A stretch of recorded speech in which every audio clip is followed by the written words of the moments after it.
Están que dicen, bueno, hoy vamos a trabajar cerrando ya la unidad transversal 2, el texto de Silvia Capretti, una antropóloga que tiene por nombre La cultura en juego, el deporte en la sociedad moderna y posmoderna, y viene a apoyar y a enfatizar en gran parte muchas de las cosas que estuvimos trabajando, desde el texto de Olivera Beltrán, desde el texto de Gómez Rojas, desde el mismo texto de Bourdieu que habla sobre el deporte, desde los enfoques de Bourdieu y Le Breton en términos más epistemológicos, sus enfoques, y desde también el libro de Le Breton, sobre todo en sus capítulos 4 y 8, donde habla del cuerpo hoy, en esta suerte de nuevo mundo al que llamamos la posmodernidad. Pensaba cuando trabajaba sobre este texto en que quienes tenemos cierta edad, hemos transitado, hemos visibilizado estos cambios, esta transición que se produjo del mundo moderno al mundo posmoderno. Lo hemos vivido en nuestras biografías, ¿sí? Y quizás ustedes, más jóvenes, ya han nacido en este mundo posmoderno, entonces quizás no pueden visualizar con la misma claridad que lo hacemos nosotros, ¿sí? Para usar una metáfora, si quien ha vivido en el mar y luego es puesto en una pecera puede darse cuenta de los cambios, la diferencia entre el mar y la pecera. Quien ha nacido directamente en la pecera le parece algo del orden de lo único que existe, de lo natural, ¿no? Entonces, por eso es interesante siempre ver los momentos de transición de la historia, porque nos permiten ver los pasajes. Bueno, en principio Silvia Capretti, ya internándonos en el texto, nos habla de entender el deporte como un fenómeno social universal. Y acá, bueno, otra vez se emparenta con lo que nos vino a decir Olivera Beltrán cuando nos habla de un hecho social total, ¿no? Tiene esta misma lógica. Y tiene la misma lógica que planteaba Elías cuando proponía que desde las ciencias sociales se debía estudiar con mayor seriedad, con mayor rigurosidad, con mayor énfasis el mundo del deporte, de las prácticas corporales, el mundo del ocio, porque eran fenómenos sociales que, lejos de ser algo secundario o poco importante, tenían una radical importancia en la vida de las sociedades y de las culturas. En este mismo, dentro de esta misma lógica, nos está hablando Silvia Capretti. Es interesante ver que el deporte nosotros le podemos sin duda otorgarle un rasgo de continuidad con lo que es el juego, el juego como fenómeno también cultural, y en ese sentido podemos decir que tiene cosas que lo emparentan con el mundo de lo lúdico del juego, y otras cosas que tienen que ver propiamente con el mundo moderno y con ciertas especificidades. Lo cierto es que dice Silvia Capretti que el deporte es una manifestación dentro de esta complejidad de lo que llamamos deportes, es una manifestación expresiva, un estilo de vida, un modelo de comportamiento, y a la vez es un medio de comunicación, una ideología, una pasión, una tecnología. Está inscripta siempre en las charlas cotidianas de la sociedad. De ahí la importancia que tiene como fenómeno social el deporte, y a la vez la heterogeneidad que se establece a través del deporte. El deporte es una y muchas cosas a la vez, y está atravesado por un montón de elementos que lo conforman.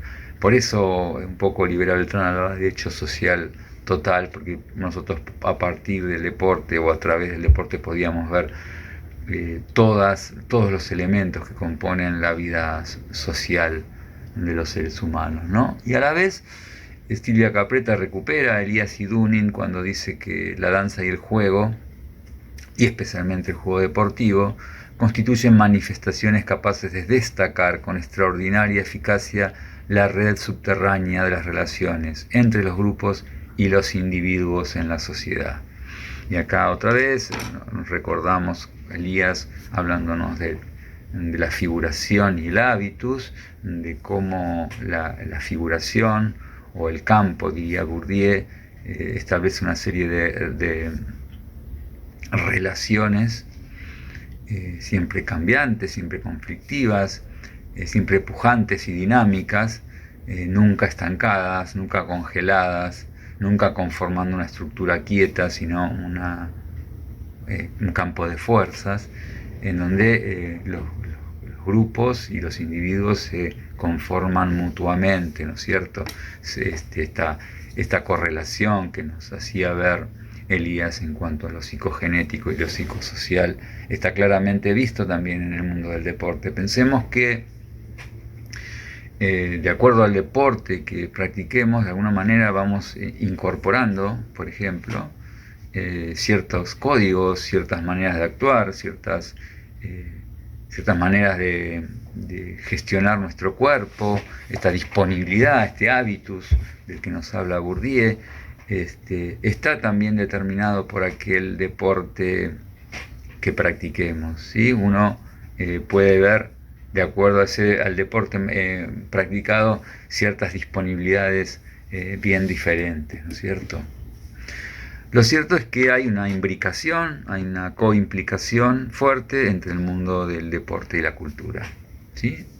Es más, si nosotros trazamos esta continuidad con el juego del cual hablamos antes, tenemos a dos autores, Calois y Huizinga, que nos van a hablar de que el juego es una actividad, un fenómeno precultural. No es producto de la cultura, es precultural y de alguna manera no es que la cultura generó el juego, sino que el juego está inscripto desde siempre como fenómeno universal. El juego siempre apareció en todas las culturas y a lo largo de toda la historia. Y por otro lado, es más, es precultural en el sentido de que hasta ciertos animales, los cachorros de los animales mamíferos, juegan, lo que da esta idea de universalidad, de fenómeno precultural, y de pensar que la cultura hace al deporte, o al juego, o al deporte, y el deporte y el juego hacen a la cultura, se coimplican, ¿sí? Y nos hace pensar también en esta metáfora de lo apolíneo y lo dionisíaco, ¿no? En el juego y en el deporte siempre está jugando esta doble función o esta doble característica de, por un lado, lo dionisíaco, que viene a plantear el tema de la vida manifestada en su máxima exuberancia, esta idea de pasión, de creatividad, de espontaneidad, de fuerza, de vitalidad, de cambio, de confusión, ¿sí? Como eran los festejos medievales de los que nos hablaba Le Breton. Eso está en el juego, ¿no? En el deporte, y a la vez está ese otro polo tensionando, que tiene que ver con lo apolíneo, que tiene que ver con la mesura, con la individuación, el equilibrio, la proporción, el orden, lo estable, lo racional. Esa tensión entre estos dos polos siempre está jugando, y a veces yendo más hacia un polo o más hacia el otro, entre las hipótesis que plantea este texto, y nosotros también lo hemos dicho varias veces. Creemos que el deporte se ha tensionado o se ha ido corriendo muy fuertemente hacia su costado más apolíneo, hacia el costado más racionalista, más ligado al esfuerzo, al entrenamiento, y ha ido perdiendo la faz más ligada a la espontaneidad, a la creatividad, ¿no es cierto? Lo cierto que Silvia Capretti nos invita a pensar el deporte en términos macrosociales y microsociales. En términos de su dimensión macrosocial, podemos analizar el deporte en términos estructurales. Cómo se conforma estructuralmente el juego, una mirada más objetiva, y percibir que hay ciertos universales ludomotores que se replican en cualquiera de los deportes, ¿sí? Siempre aparecen de una u otra manera o de diferentes maneras, pero siempre aparecen. Por eso los llamamos universales ludomotores. Este concepto de universal ludomotor es extraído de un profesor, filósofo además, profesor de educación física, muy renombrado, muy importante en la década del 60, francés, Pierre Parlevas, que trata de crear una ciencia a la que le dio como nombre la praxiología motriz, y que iba a ser intenta ser la ciencia que tiene como objeto la acción motora. Lo cierto es que si nosotros miramos estructuralmente al deporte, o sea, una mirada macro, podemos ver que todo deporte tiene reglas, un reglamento estable, unificado, tiene distintas técnicas, ¿no? Fundamentos técnicos, habilidades técnicas específicas al deporte, tiene un determinado espacio, un lugar donde se practica ese deporte, limitado, tiene un espacio sociomotor donde se producen las confrontaciones sociomotoras, tiene un tiempo deportivo que es propio del deporte, especificado, delimitado también, tiene procesos de comunicación motriz y contracomunicación motriz, que tiene que ver las relaciones que se establecen con los compañeros y con los rivales, los fenómenos de comunicación con los compañeros, los fenómenos de contracomunicación con los rivales, y tiene una serie de estrategias motrices que tienen que ver con los planes, las tácticas que se van utilizando en los distintos deportes. Y dice Capretti que los universales del deporte pueden adquirir contenidos prácticos muy variables que acojan, según los grupos sociales y sus culturas de referencia, prácticas diferentes e incluso divergentes. Así, el sistema deportivo es en sí mismo complejo, ya que debe ajustarse a los diferentes colectivos y grupos sociales que las conforman de acuerdo a sus valores y culturas. En efecto, dice, diferentes colectivos o estados sociales pueden dotarse de deportes diferenciados que les permitan reconstruir y expresar su identidad colectiva. También sucede que la misma práctica deportiva sea interpretada de forma diferenciada como mecanismo de distinción e identidad colectiva de acuerdo a un determinado estilo de vida, ¿no? Y acá otra vez, ¿no?, vimos en el texto de Gómez Rojas y en el de Bourdieu el deporte como enclasante, ¿no?, como conforma un estilo y una identidad y unos significados de acuerdo a la posición social que ocupo en el campo, ¿no? Y los grupos sociales le van a determinar diferentes objetivos, diferentes sentidos, diferentes gustos.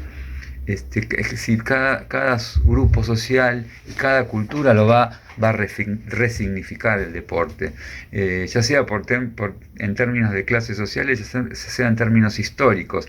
Pensemos, por ejemplo, en los juegos con pelota, en el fútbol, por ejemplo, cómo nace en las public schools, en las escuelas de las élites inglesas, las juventudes de las clases dirigentes de Inglaterra, de las clases altas, y cómo respondiendo a ciertos intereses, ciertos patrones, ciertos objetivos que tenían que ver con la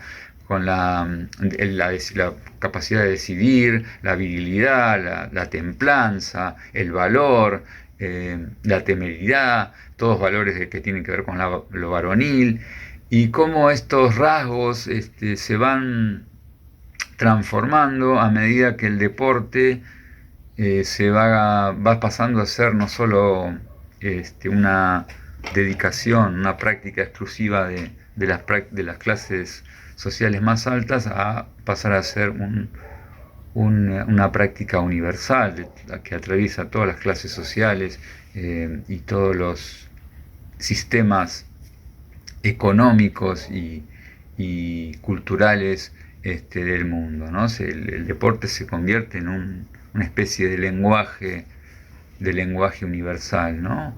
Y cuando hablamos de lenguaje universal decimos, bueno, como una forma de comunicación que se puede ver en todo el mundo, pero que a la vez cada cultura, cada sociedad establece su propio lenguaje específico, su propio dialecto, su propia manera de comunicarse diferente. Esto del homogéneo, lo universal, y a la vez lo heterogéneo, lo específico de cada momento histórico y de cada cultura. Y podemos ver, por otro lado, que entendiendo el deporte como campo, siguiendo el enfoque de Bourdieu, se debe pensar en un lugar, un espacio, en donde hay una determinada autonomía que se va logrando, es un espacio que se va delimitando, va teniendo unas ciertas fronteras, en donde dentro de esas fronteras o dentro de esos límites hay ciertos códigos, hay ciertas reglas, hay ciertos lenguajes que tienen cierta especificidad, son propios de ese campo, del campo del deporte, ¿sí? Esta es una característica básica que plantea Bourdieu. Para que algo sea conformado como un campo tiene que tener cierta autonomía, pero a la vez no se puede deslindar de que es un fenómeno que se da dentro de un contexto social determinado, de un contexto cultural, económico, jurídico, político, científico, que conforma ese espacio en el cual se va a formatear el campo del deporte. Es decir, no podemos sino decir que el deporte está atravesado por cuestiones que tienen que ver con fenómenos culturales, por la economía, por el mercado, por el derecho, por la política, por la injerencia o no de los estados, de las sociedades civiles, de qué manera, cómo el pensamiento científico, el conocimiento científico también va a atravesar el mundo del deporte. En ese sentido podemos decir que la cultura hace al deporte, como dijimos antes, genera ese campo, y el campo del deporte a su vez va a ser productor de cultura, ¿no? Y esto sería la dimensión macro, ¿no? Estos universales ludomotores que se conforman de determinadas maneras para estructurar los distintos deportes. Pero a la vez podemos analizarlo en términos microsociales, en términos de las implicancias que tiene a nivel individual. Y acá podemos ver cómo el deporte puede tener importancia en la conformación de la personalidad, de la identidad, de la autoafirmación. Otra vez, ¿no? Vimos cómo lo psicogenético determina lo sociogenético determina lo psicogenético, y viceversa, como acá pasa lo mismo. El hecho de pertenecer y ser parte de una determinada práctica deportiva me conforma con un cierto hábitus, con una cierta disponibilidad corporal, una disponibilidad cognitiva, una disponibilidad ética determinada, que está formateada de alguna manera de acuerdo a ese campo que va conformando mi hábitus, ¿no es cierto? El deporte proporciona elementos para la construcción de la personalidad, que se desarrolla a través de una dimensión no solo corpórea, sino también emotiva, psicológica, en un determinado marco que lo estructura y lo reglamenta, ¿no? A nivel social. Es interesante ver este juego de el deporte como me hace y yo hago el deporte, ¿no? Como en esta mirada relacional que nos promueve a pensar Bourdieu Elías. Y también podemos pensar el deporte y el juego como un juego profundo, dice, ¿no? Siguiendo un concepto de Gears, un antropólogo interaccionista, estamos pensando en que el deporte se puede configurar como un campo de lucha, como una arena política, que más que anular los conflictos, los recoge y los amplifica. Por eso podemos pensar al deporte como un fenómeno universal y a la vez versátil, que varía, que se modifica. Nos habla de la sociedad, el deporte, y nos habla de la cultura, y su estudio nos permite entender algunos aspectos importantes de la condición humana. El término juego profundo nos hace pensar en cómo uno puede ver a través del deporte las representaciones sociales diversas que los individuos realizan en relación a él, los conflictos, los sentidos, las interpretaciones, muchas veces contradictorias entre sí, que se dan en ese campo. Es de alguna manera un espejo de la sociedad a la que representan. Y está claro que, como dijimos, en esta correlación deporte-cultura, deporte-sociedad, hay una fuerte relación, interacción entre lo que es las características que ha tenido la modernidad y el deporte en sí. Nosotros hemos dicho ya varias veces que el deporte, si bien podemos hallar cierta continuidad con los juegos de la antigüedad, de la Edad Media, tiene unas características que son intrínsecas, específicas del deporte y que lo hacen algo del orden de lo distinto y que tienen que ver con ese mundo moderno que lo va a ir configurando. ¿Cuáles son las características de la modernidad que podemos establecer y que nos permite ver que en el deporte esto mismo se puede visualizar? Una es el tema de la secularización. Ya hemos hablado. La palabra secular viene de la palabra siglo, quiere decir los que se apartan de la vida religiosa, de la vida religiosa, que es una vida sin tiempo, sin historia, sin siglos, digamos, y se produce una inmersión en la vida social, en la vida del tiempo, en la historia, en la vida social. Está claro que los juegos en principio tenían una clara relación con los rituales religiosos, con las fiestas populares. Había algo de lo sagrado en términos del juego. Se sabe que, por ejemplo, en Grecia los Juegos Olímpicos tienen como nacimiento muchos de los ritos fúnebres, y ahí nacen en conmemoración de los héroes, de los dioses. Y eso el mundo moderno se va perdiendo. En términos sociales, culturales, la religiosidad va teniendo un menor poder, y en el deporte claramente es una actividad fuertemente secularizada, ¿no? Despojada de toda mirada religiosa. Otra característica de la modernidad es la especialización, ¿no? Pensemos en la modernidad, es el momento de la industrialización, ¿sí?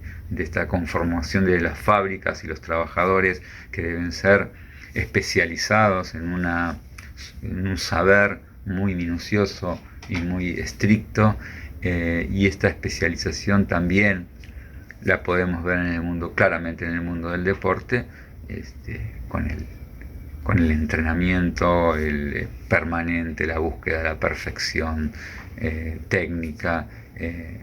Está claro que hay una directa correlación.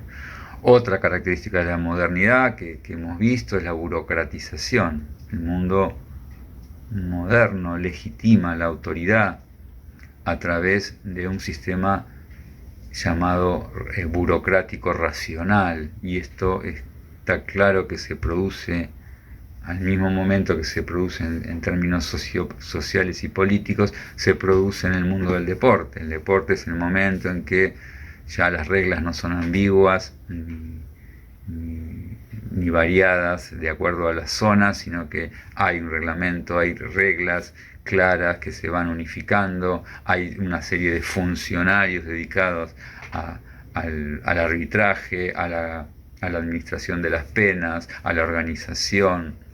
Eso tiene que ver con una fuerte burocratización, ¿no es cierto?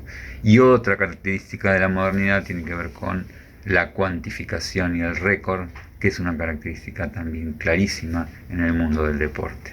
Le Breton nos dice en su libro que el pasaje de la Edad Media a la Edad Moderna representó el paso también del mundo del aproximadamente a la exactitud. Piensen que con la Edad Moderna aparece, por ejemplo, el reloj, lo que va a permitir una organización temporal mucho más estricta, y el avance de las ciencias matemáticas, de las ciencias físicas, van a permitir un control mucho más minucioso del tiempo y del espacio, y esto claramente se puede ver también en el mundo del deporte, la importancia de los cálculos, de los récords, de los tiempos establecidos, para dar un ejemplo, ¿no? Para poder ser parte de un juego olímpico debe superar determinadas marcas, ¿no es cierto?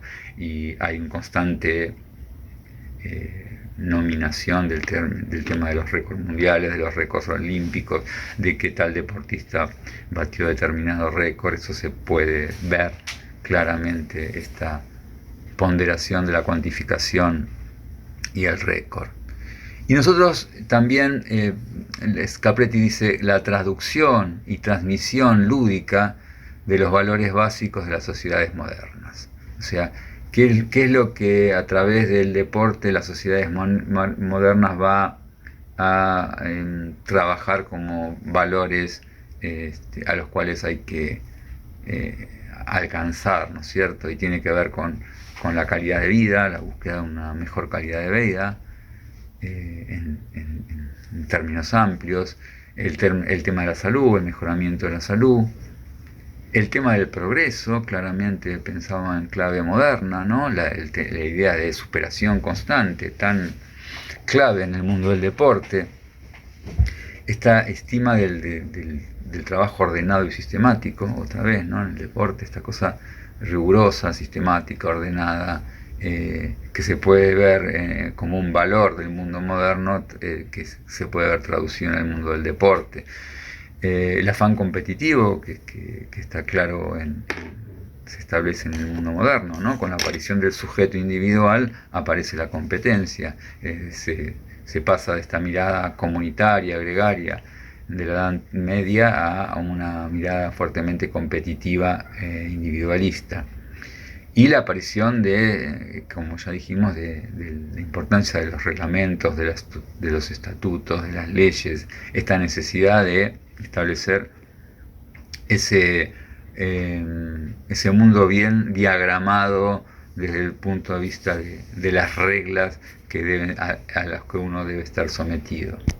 Y estos valores podemos decir que están enmarcados también en una fuerte idea de nacionalismo, ¿no? No olvidemos que los estados-nación nacen también en el mundo moderno, en el siglo XIX sobre todo, y se genera una identidad nacional también a partir de la pertenencia a un determinado deporte, ¿no?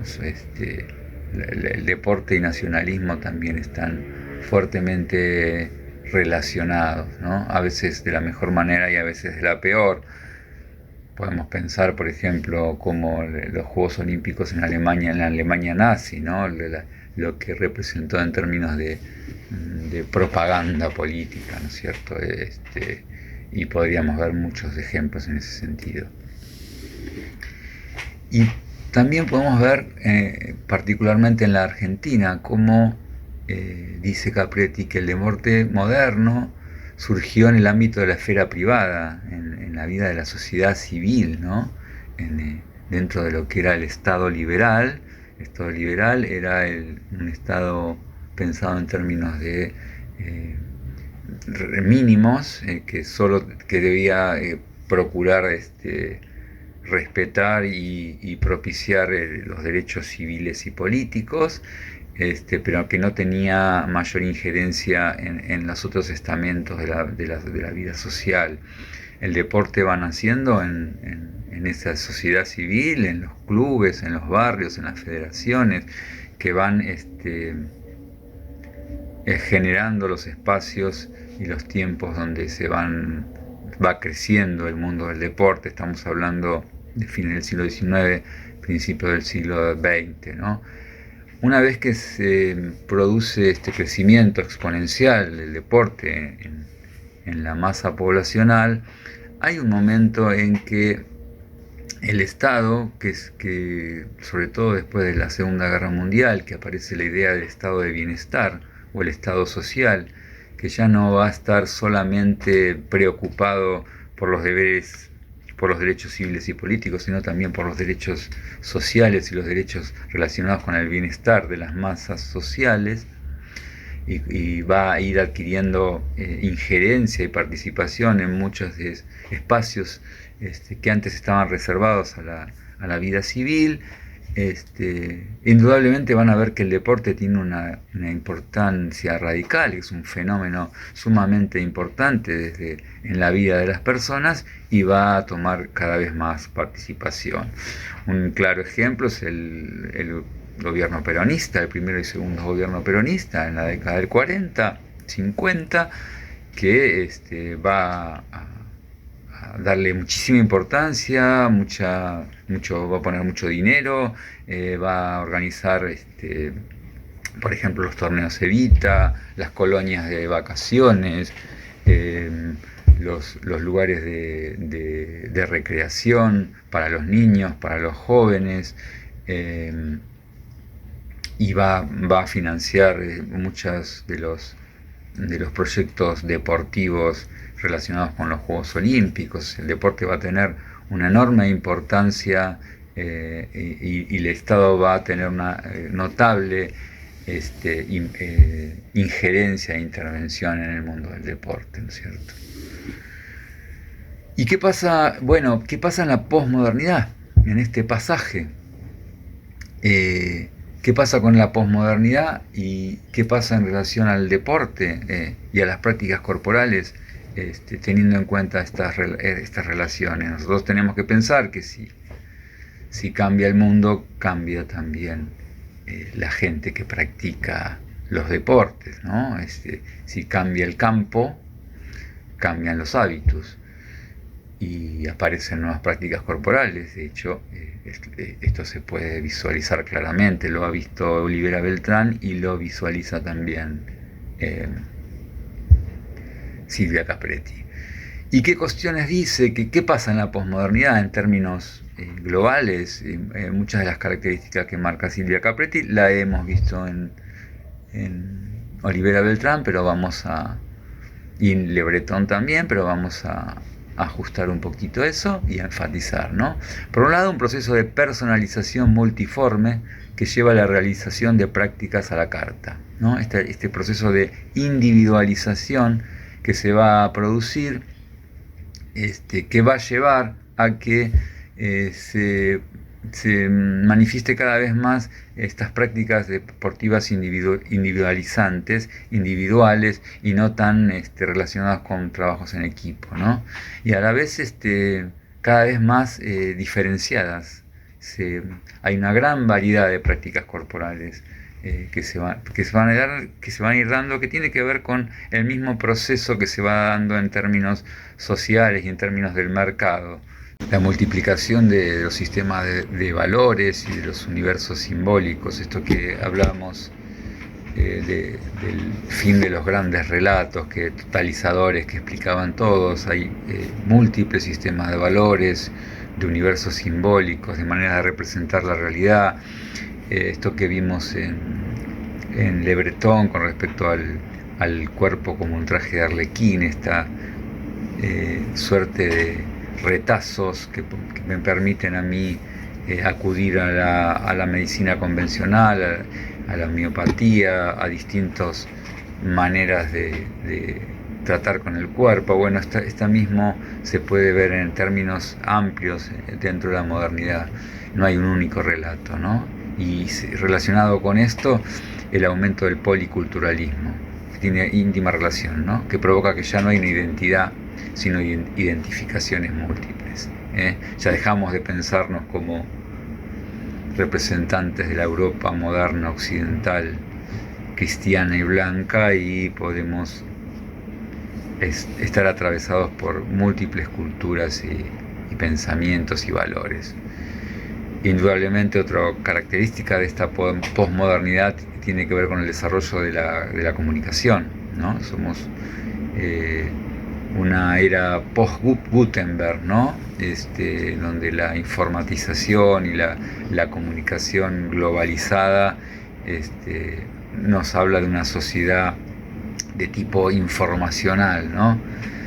El tribalismo, que también lo vimos, esto de las tribus juveniles que tienen ciertas identidades o códigos específicos y comunes, y que están relacionados con las prácticas corporales, como hablamos del parkour y de los skaters, que tienen maneras de hablar, maneras de gestualizar, de tener un cuerpo, como dijimos antes, del uso legítimo del cuerpo, de comunicarse entre ellos, hasta un lenguaje propio, una vestimenta propia.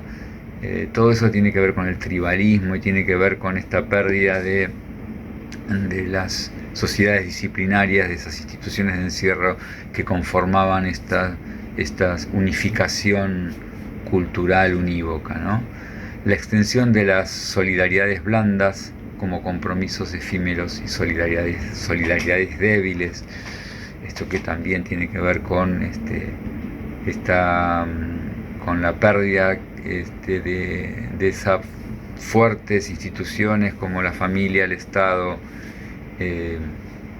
la escuela. No digo pérdida en términos absolutos, pero evidentemente ha perdido ese poder tan fuerte, tan estructurador que tenían, y eso hace que se generen otras maneras de comunicarnos y de establecer ciertos espacios de solidaridad que son más efímeros, que son en términos temporales y espaciales no tan fuertes como lo eran en la modernidad, ¿no? La aparición de la conciencia ecológica y sus consecuencias globales de nuestras acciones. Bueno, esto que tiene que ver con, por ejemplo, cuando vimos en el otro texto de la aparición de los deportes en el medio natural, en las actividades relacionadas con el contacto con la naturaleza, y esta conciencia de vivir en sociedades de riesgo, ¿no? El concepto de sociedad de riesgo de Ulrich Beck, que nos sirve para pensar esta idea de una vida con menos seguridades, una vida más vertiginosa, más ligada con la incertidumbre, que también nos plantea esta aparición de los juegos y las prácticas, los deportes de riesgo, ¿no? El sociólogo Calois, que ya lo hemos mencionado, cuando hace la clasificación de los juegos, dentro de la clasificación hace una que se llama los Illinics, que son los juegos de vértigo, los juegos donde se produce una alteración de los sentidos, el placer que se siente ante los sentidos alterados, ¿no? Y esto tiene que ver con también de alguna manera expresar esta sociedad de riesgo de la cual hablamos. También, y esto también lo hemos dicho, esta correlación, esta correspondencia entre el proceso de globalización, o sea, también la pérdida de poder de los estados nacionales a favor de las grandes corporaciones transnacionales, genera este proceso de globalización cuyo ejemplo más fuerte es el de McDonaldización, ¿no? Estos mega empresas que atraviesan las naciones y que podríamos decir que tienen más poder que las naciones mismas, que los estados mismos. Y por ejemplo en los deportes también, los deportes cada vez se van globalizando más, se van internacionalizando más. Un ejemplo claro tiene que ver con esto que se quiso hacer hace poco en Europa, de los más grandes equipos de las distintas naciones europeas quisieron conformar una liga propia, un torneo propio, y todo lo que se generó, el ruido que generó eso. Y a la vez de este proceso de globalización, el proceso que llamamos de glocalización, en donde lo local empieza a ser revalorizado nuevamente. Lo cierto es que las concepciones del espacio y del tiempo ya no son las mismas. Hay una condensación del espacio-tiempo, ¿no? Por un lado, el espacio que se pensaba en la modernidad tenía otros ritmos. La sociedad informacional, la velocidad de la comunicación y de los medios de transporte hacen que el espacio se condense, ¿no? Y el tiempo lo mismo. El tiempo tiene otras características. Hay una cuestión de un presente absolutamente constante, que pareciera que el pasado y el futuro se pierden en esta posmodernidad, donde el presente pasa a tener el hoy pasa a tener una importancia fundamental. Y el entretenimiento espectacular, la espectacularización del deporte y del juego, es central en la vida de hoy, porque la constante mezcla de imágenes está promovida por el espectáculo y nos lleva a una confusión de la realidad, en donde lo que se produce es una suerte de, dice Capretti, de hiperrealidad, donde uno no sabe bien qué es real y qué es espectáculo, qué es real y qué es imitación. Lo irreal se convierte de alguna manera en una fantasía de realidad, ¿no? Y en términos del deporte y de las prácticas corporales, Capretti establece algunos tipos de características, ¿no? Primero, ya lo dijo Olivera Beltrán, una tendencia a la individualización y personalización de las prácticas, ¿sí? Consecuencia de la necesidad de realización y de autonomía personales en la elección y en las maneras de practicar las diferentes actividades. O sea, cada vez aparecen prácticas y deportes más individualizantes, más individuales y no tanto pensadas en equipo, ¿no? Y a la vez los deportes tradicionales se van derivando en distintos deportes, en distintas variedades. Esto lo hemos visto en Olivera Beltrán. La combinación e hibridación de diferentes prácticas deportivas que permite hacer un zapping deportivo y obtener actividades con fuerte impacto mediático y emocional, ¿no? Los deportes estos de combate mixto tienen que ver con esta idea de combinar e hibridar distintas prácticas deportivas que buscan esta suerte de espectacularización, ¿no? La búsqueda de expresividad, por otra parte, de crear nuevas necesidades de consumo, genera un universo mestizo y diferenciado de nuevas prácticas. El motorbike, el air surfing, el backjumping, el fitness, bueno, todas estas nuevas prácticas que aparecen en estos momentos. El tema de la tecnologización del deporte y de las prácticas, que tiene que ver con la posmodernidad, la innovación, esta suerte de instrumentalización cada vez más fuerte en muchas de las prácticas que se realizan, ¿no? Una puesta en escena de la aventura y el riesgo, ¿sí? Otra vez el medio natural, la aventura y el riesgo también como elemento principalísimo dentro de las elecciones que se realizan. la difusión de las prácticas e incorporación de diversos colectivos sociales, como las personas con discapacidad, como la tercera edad, también lo hemos visto, es otro rasgo de posmodernidad deportiva. La deslocalización y ecologización de las prácticas clásicas, se privilegia el contacto con la naturaleza y el aire libre, y el fenómeno de la feminización, o sea, cada vez más mujeres practicando deportes que durante años estuvieron subsumidos al universo masculino, ¿no es cierto?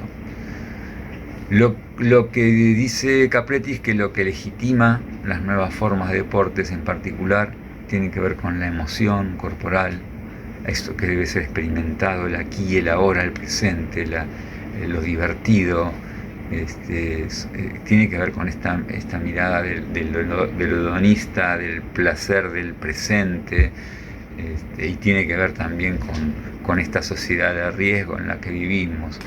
Los neodeportes, le llama, de riesgo, no solo satisfacen la necesidad de un encuentro placentero con la naturaleza y de retorno del espacio natural, sino también con una especie de ritual del riesgo, ¿no? Y de la interpretación de las diferentes éticas de contingencia, absolutamente acontecimientos que nos demandan unas soluciones contingentes en este mundo que está constantemente demandándonos nuevos aprendizajes, nuevas maneras de actuar, y esto tiene que ver con la sociedad en riesgo de la cual hablamos.